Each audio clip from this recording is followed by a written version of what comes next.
नमस्कार सभी को। हम पढ़ रहे थे पॉलिटी और पॉलिटी में हमने मौलिक अधिकार तक के चैप्टर क्लियर कर लिए थे।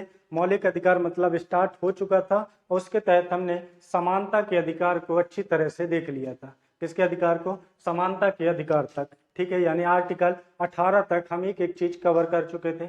आज से हमको पढ़ना था कौन सा अधिकार? स्वतंत्रता का अधिकार, जो कि एक अपने आप में ही बहुत महत्वपूर्ण अधिकार है, व्यक्ति से जुड़ा हुआ। ठीक है, व्यक्ति से जुड़ा हुआ बहुत ही महत्वपूर्ण अधिकार है और ये वर्णित है आर्टिकल 19 से लेकर आर्टिकल 22 तक। आर्टिकल 19 से लेकर आर्टिकल 22 तक इन्हीं को आज हमें अच्छी तरह से देखना है। ठीक है, तो सबसे पहले हम देखेंगे आर्टिकल 19, जो कि संबंधित है किससे? अभिव्यक्ति की स्वतंत्रता से। किससे संबंधित है? अभिव्यक्ति की स्वतंत्रता से। ठीक है, लेकिन ऐसा नहीं है कि आर्टिकल 19 में एक ही उसमें सब चीजें लिख दी गई हों। ठीक है, इसमें क्या किए गए हैं? इसके सब क्लॉज बनाए गए हैं।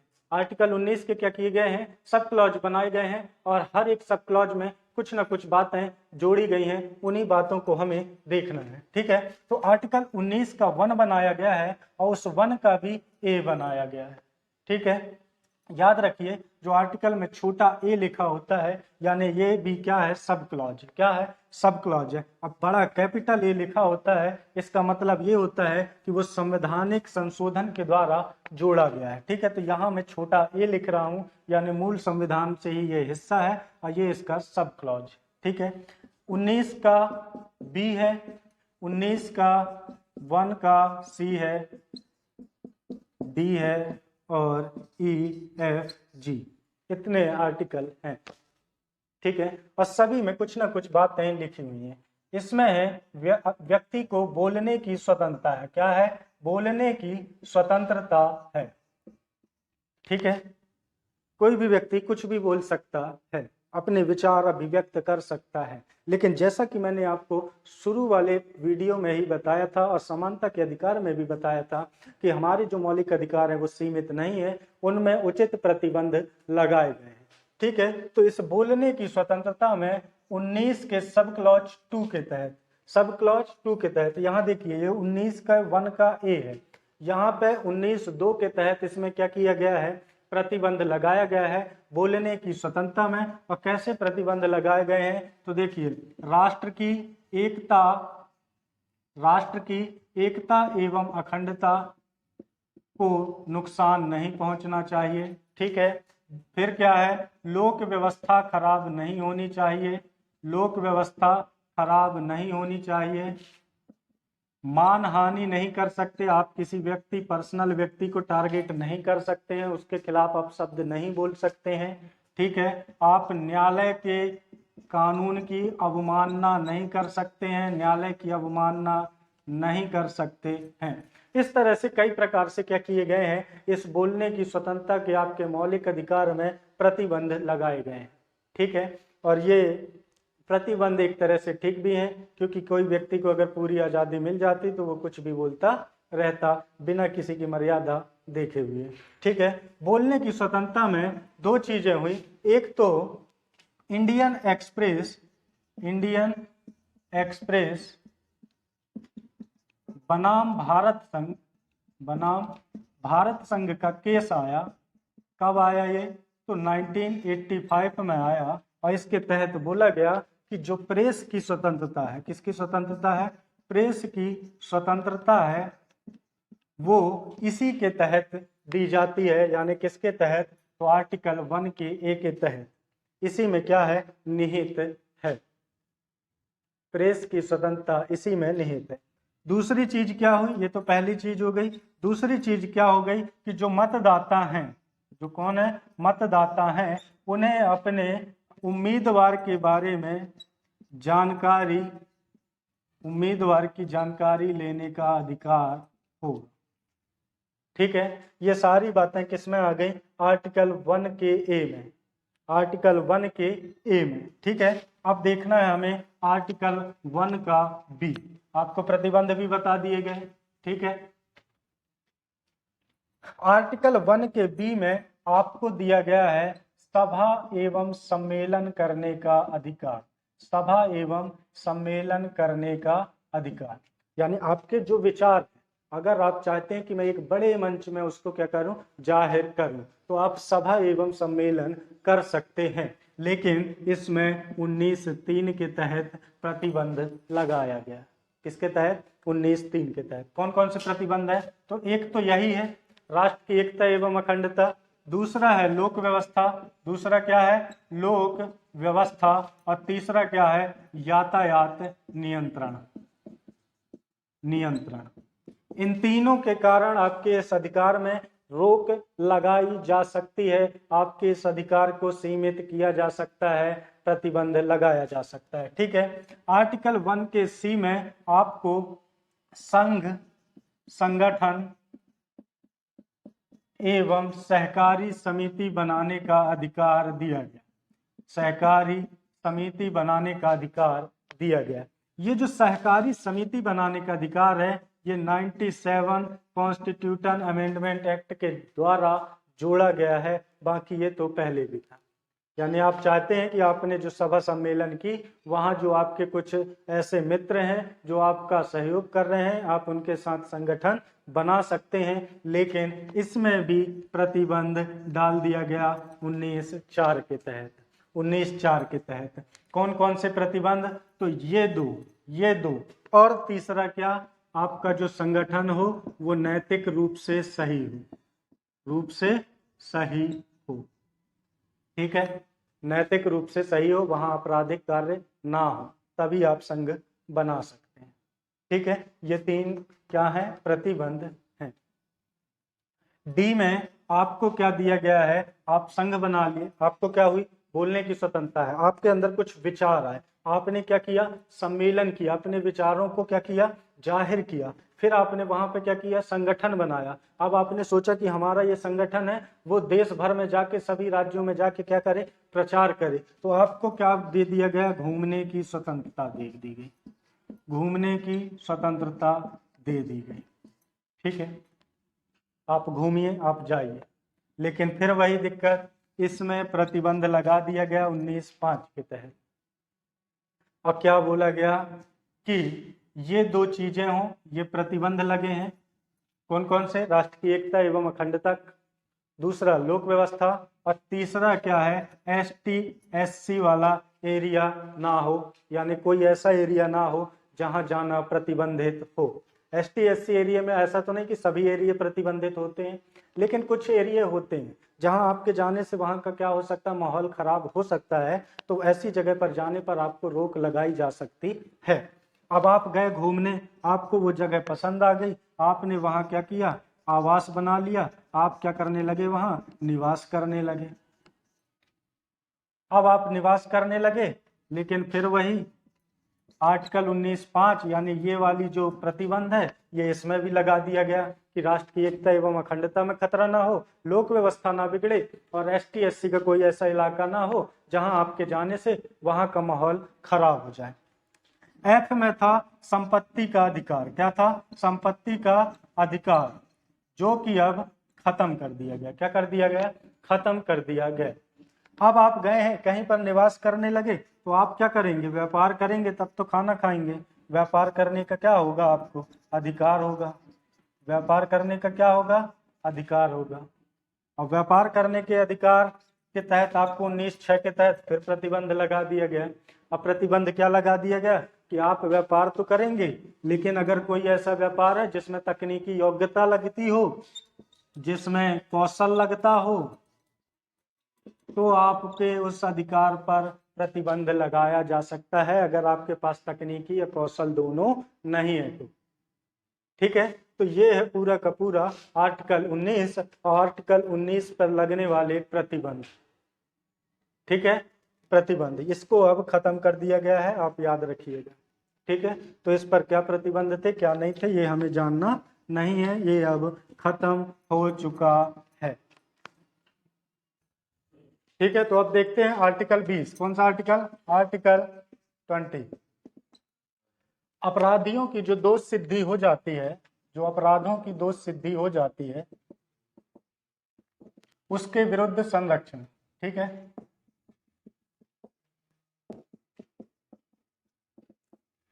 और ये किस तरह से दिया गया है? इसका भी क्या है, उपबंध है।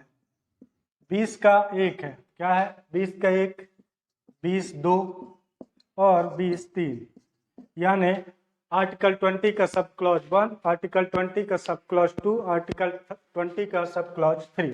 इसके तहत अपराधियों को भी 3 तरह से संरक्षण दिया गया है। वो संरक्षण क्या है, तो सबसे पहले तो है भूतलक्षी विधि से संरक्षण। भूतलक्षी विधि से संरक्षण। अब ये क्या होता है, तो देखिए मान लीजिए किसी व्यक्ति ने 2017 में क्या किया, कोई अपराध किया। 2017 में क्या किया, कोई अपराध किया, और उस अपराध से संबंधित कोई कठोर कानून बनता है 2022 में, और इस व्यक्ति का केस अभी चल ही रहा है। क्योंकि आप तो जानते हैं कि भारत के न्यायालय में कोई केस आया तो 7-8 साल से पहले उसको सॉल्व होना नहीं है, ठीक है। तो 2017 में कोई केस आया, अपराध किया उसने, और 2022 में उसी अपराध के लिए कोई कठोर कानून आया, तो क्या वो कानून, ये कानून इस व्यक्ति पर काम करेगा?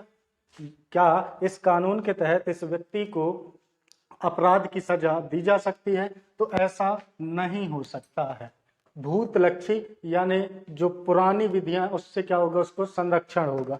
मान लीजिए अगर ये पहले अपराध किया तो इसको क्या रहेगा, संरक्षण रहेगा, ठीक है, क्लियर। जब वो अपराध करेगा उसी समय के नियम के अनुसार अगर विधि है तो उसको सजा दी जाएगी, अन्यथा नहीं। अगर उस अपराध की सजा नहीं भी थी उस टाइम तो उसको नहीं दिया जाएगा, ठीक है। फिर है 20 के 2 में, 20 के 2 में 20 का सब क्लॉज 2, ये क्या कहता है, तो ये कहता है दोहरे दंड से संरक्षण होगा। दोहरे दंड से संरक्षण होगा। मतलब क्या है, तो मतलब ये है दोस्तों कि किसी व्यक्ति को एक अपराध के लिए एक ही बार सजा दी जा सकती है।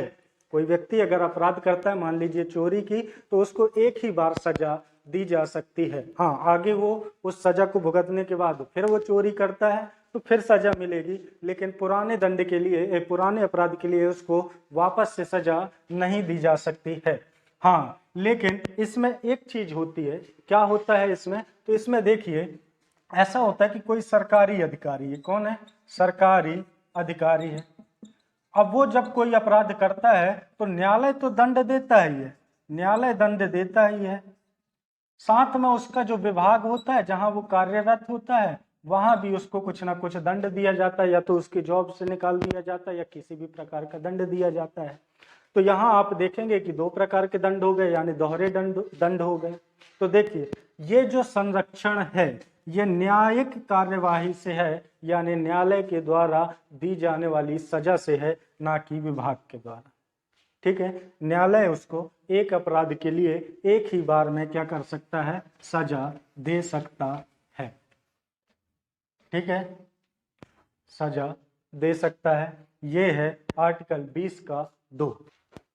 अब आर्टिकल 20 का 3 क्या कहता है, तो आर्टिकल 20 का 3 कहता है कि उसे खुद की गवाही देने से बाध्य नहीं किया जा सकता, खुद की गवाही देने हेतु बाध्य नहीं किया जा सकता है। इसीलिए आप देखते होंगे कि कई जो अपराधी होते हैं तो पुलिस की मार से बचने के लिए अपराध कबूल कर लेते हैं और जाके न्यायालय में क्या हो जाते हैं, पलट जाते हैं, क्योंकि उनको पता है कि पुलिस के पास हम चाहे कोई भी बयान दे दें वो वैलिड नहीं होगा, ठीक है। और अगर ऐसा होता तो ये नहीं होता कि पुलिस अपना काम आसान करने के लिए व्यक्ति को पीट पीट कर 3rd डिग्री टॉर्चर करके उसके गुनाह के लिए क्या कर लेती, बाध्य कर लेती, किया हो या ना किया।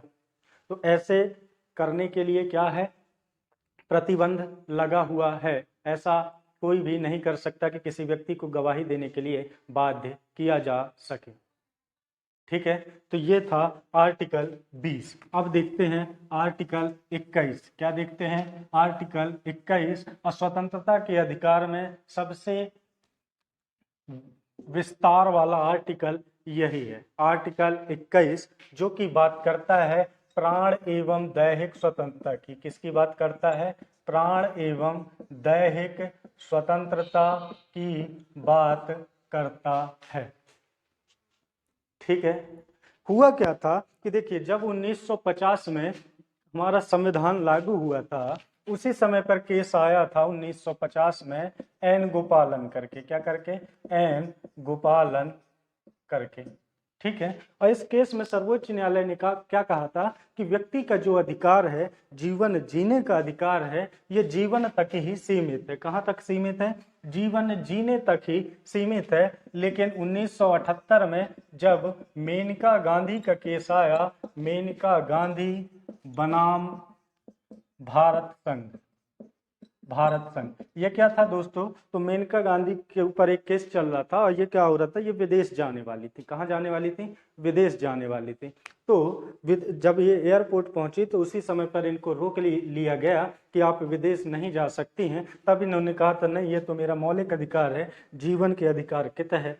और जब ये केस सर्वोच्च न्यायालय पर गया तो सर्वोच्च न्यायालय ने भी माना था कि जो विदेश जाने का अधिकार है वो व्यक्ति का मौलिक अधिकार है, ठीक है। तो जीवन के अधिकार में ही फिर धीरे धीरे क्या होने लगी, बढ़ोतरी होने लगी, धीरे धीरे क्या होने लगी, बढ़ोतरी होने लगी। फिर आया एक केस गोपाल राज के नाम से। किसके नाम से?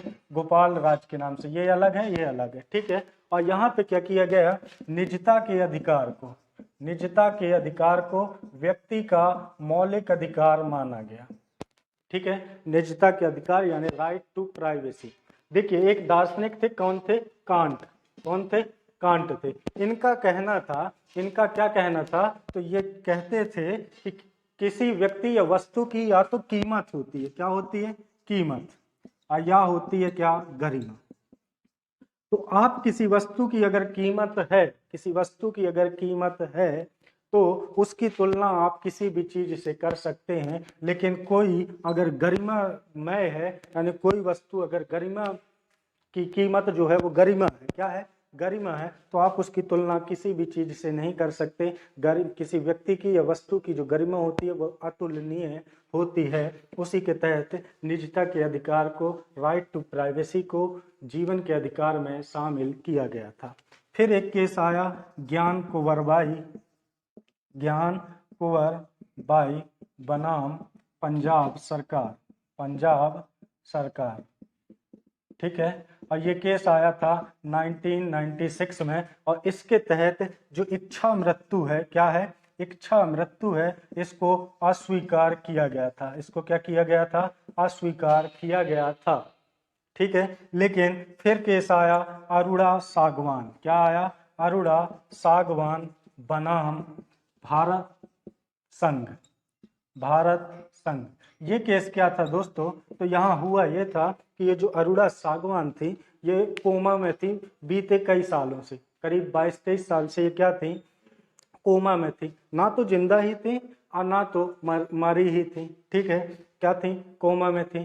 तो इनके द्वारा या इनके जो चाहने वाले थे उनके द्वारा क्या किया गया? केस लगाया गया, ठीक है। किसके लिए? कि हमको जो इच्छा मृत्यु है उसका अधिकार दिया जाए।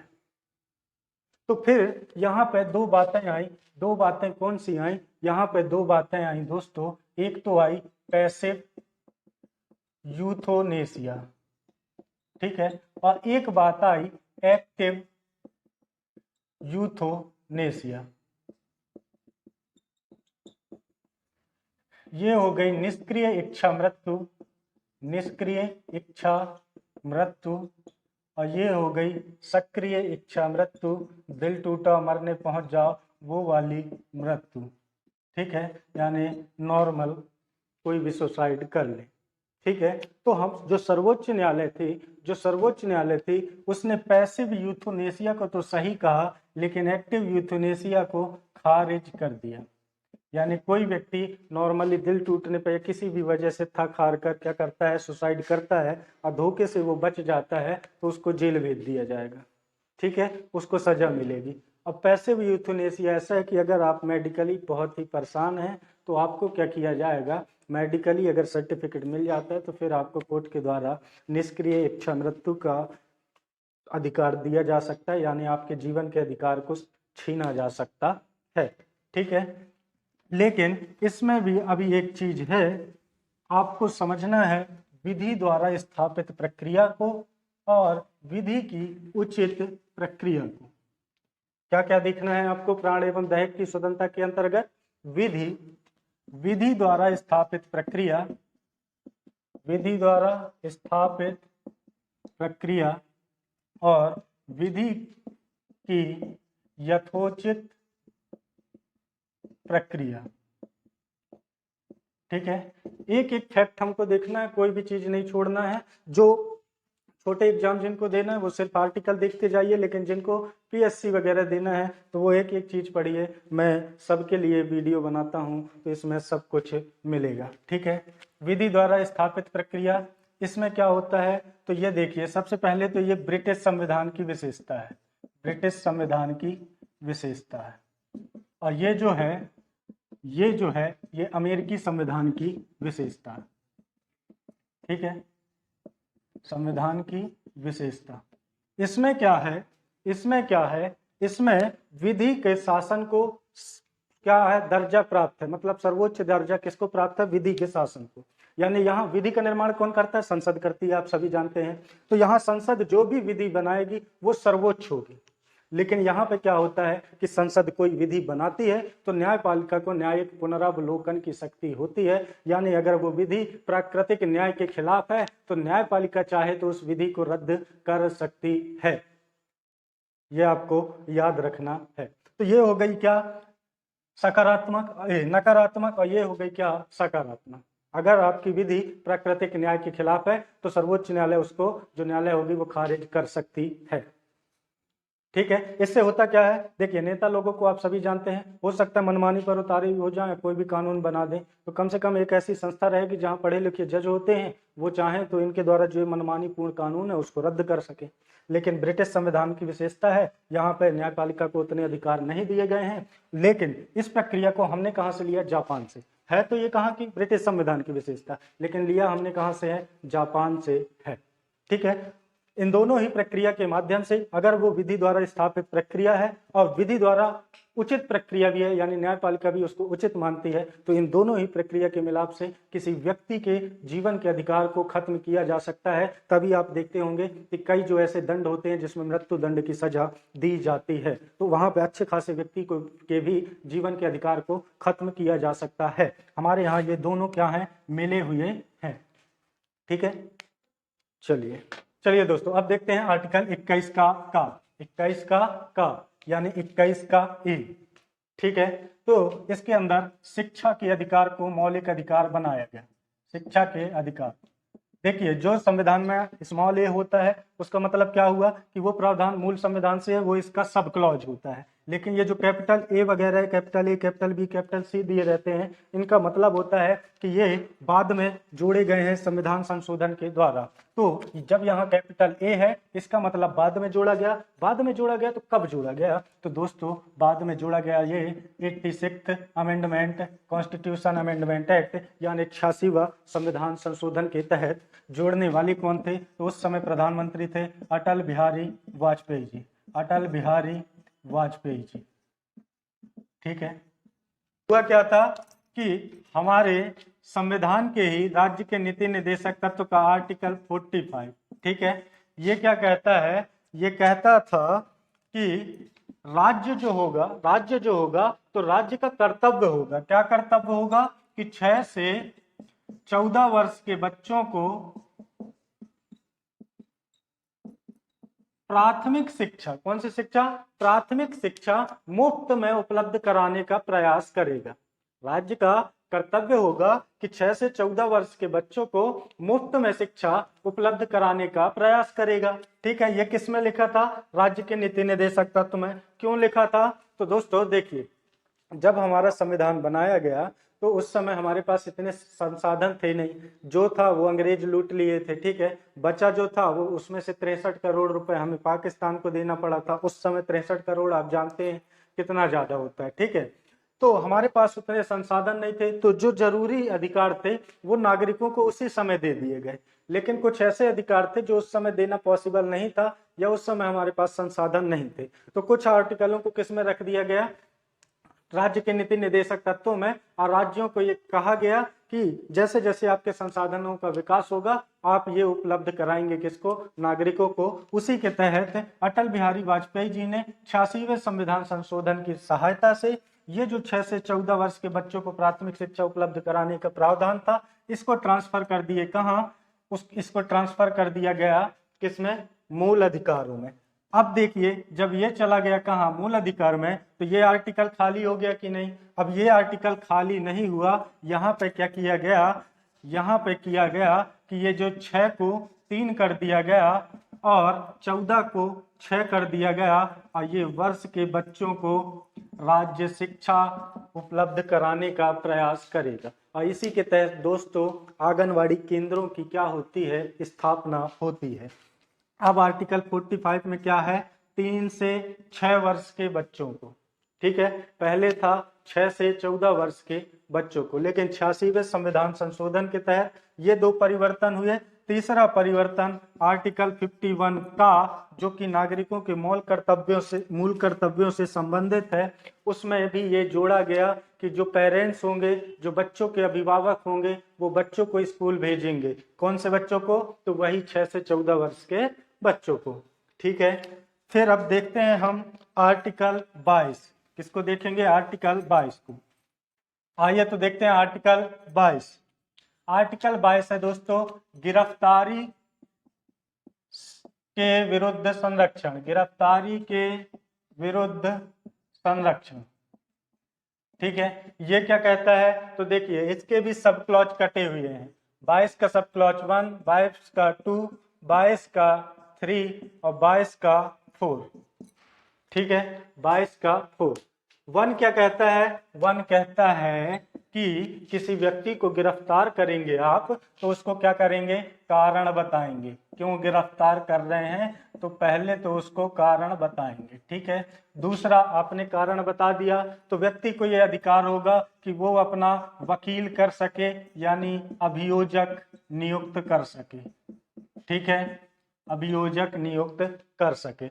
22 का 3 क्या कहता है, 22 का 3 कहता है कि आप व्यक्ति को 24 घंटे के अंदर न्यायालय में क्या करेंगे, न्यायालय में उसको क्या करेंगे, उपस्थित करेंगे, ठीक है। 22 का 4 क्या है, प्रतिबंध लगाता है। 22 का 4 कैसा प्रतिबंध लगाता है, तो देखिए कोई भी दंड 2 प्रकार के होते हैं, पनियसिव यानी दंडात्मक कार्यवाही, यानी कोई व्यक्ति अपराध कर दिया है, उसके बाद उस पर कार्यवाही होना है, तो वो कार्यवाही इन 3 तरीकों से होगी, ठीक है। और एक होता है प्रिवेंटिव, क्या होता है, एक प्रिवेंटिव, और ये कैसी है, ये निवारात्मक, कैसी है, निवारात्मक। यहाँ क्या होता है, ऐसी आशंका हो कि ये व्यक्ति अपराध करने वाला है, या ऐसी आशंका हो कि इस व्यक्ति के कुछ बोलने से, इस व्यक्ति के कुछ करने से बहुत बड़ी हानि हो सकती है, दंगे प्रसाद हो सकते हैं, ऐसा कुछ हो, तो उस व्यक्ति को प्रिवेंटिव कानूनों के तहत क्या किया जाएगा, नजरबंद किया जाएगा, नजरबंद किया जाएगा। और अधिकतम ये कितना कर सकते हैं, तो 3 महीने तक उसको नजरबंद कर सकते हैं। और अगर अभी भी आशंका बनी हुई है और चाहते हैं कि इस अवधि को बढ़ाया जाए, तो क्या बनेगी, जजों की कमेटी बनेगी, जजों की क्या बनेगी, समिति बनेगी।